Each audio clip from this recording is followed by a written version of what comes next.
Dulu saya Katolik, saya disuruh tanya pastor, pemuka agama. Saya tanya pastor, asal manusia dari mana ya? Pastor menjawab, dari Tuhan pencipta semesta Allah. Sama nggak kayak jawabannya kayak kita? Sama. Bedanya dia bilang Allah, kita bilang Allah. Itu aja. Tapi sama-sama yakin Tuhan? Yakin. Lalu saya tanya lagi, kalau itu pastor yang menciptakan manusia dan alam semesta, yang mana? Kan ada 3, Bapa, Putra, atau Roh Kudus. Kan ada 3 nih. Kata pastor, 3 Tuhan ini adalah satu, dan satu Tuhan ini ada 3 entitas. Walaupun ada 3 entitas, dia tetap satu karena tidak terpisah-pisahkan.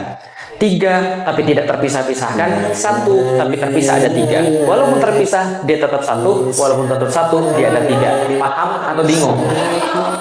Anda ngerti kan bagaimana rasanya kan gitu kan ya? Ketika saya juga bingung, saya tanya, kalau itu pastor, kenapa Tuhan harus ada 3? Kenapa Tuhan nggak 4? Kenapa Tuhan nggak 5? Kalau 5 kan bisa buat Power Rangers. Ya memang waktu itu saya agak kurang ajar memang. Kenapa? Karena saya nggak pernah diajarin agama oleh orang tua saya. Hati-hati. Kalau agama nggak pernah diajarin pada anak, anaknya pasti kurang ajar kayak saya dulu. Nah, ketika saya kemudian nggak pernah diajarin agama, saya agak kurang ajar. Nah, kenapa? Karena saya belajar agama dari game. Maka saya terbentuk menjadi orang yang nggak suka dengan agama, mengolok-olok agama. Paham ya memang sekalian? Kenapa Tuhan harus 3, nggak 4? Kenapa nggak 5? Kalau 5 kan bisa buat Power Rangers. Pastornya bilang, Lik, kamu nggak boleh bilang begitu. Nah, kenapa? Tuhan itu 3 dalam 1 dan 1 dalam 3. Itulah yang kita yakini dan kamu nggak boleh banyak tanya. Itulah keimanan. Kalau kamu banyak tanya, berarti kamu belum beriman. Kalau itu beriman itu apa pastor? Beriman kata pastornya, kata pastor yang lain adalah sama seperti ketika Anda melihat sulap. Pernah lihat sulap?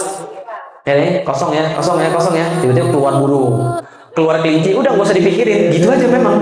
Kalau nanti Anda pikirin, nanti Anda malah nggak menarik pertunjukan sulapnya. Iman kayak sulap, kata dia. Banyak yang nggak bisa dilihat mata, banyak yang nggak bisa melihat kita yakini dengan logika, tapi bisa kita yakini dengan hati. Kata-katanya kayaknya keren, tapi saya tetap aja bingung. Lalu kemudian saya nggak nanya pada hari itu, besoknya lagi saya tanya. Ketika saya baca buku agama, di situ tertulis sebelum Yesus mati di kayu salib, maka dia berkata, Eli Eli lama sabachthani.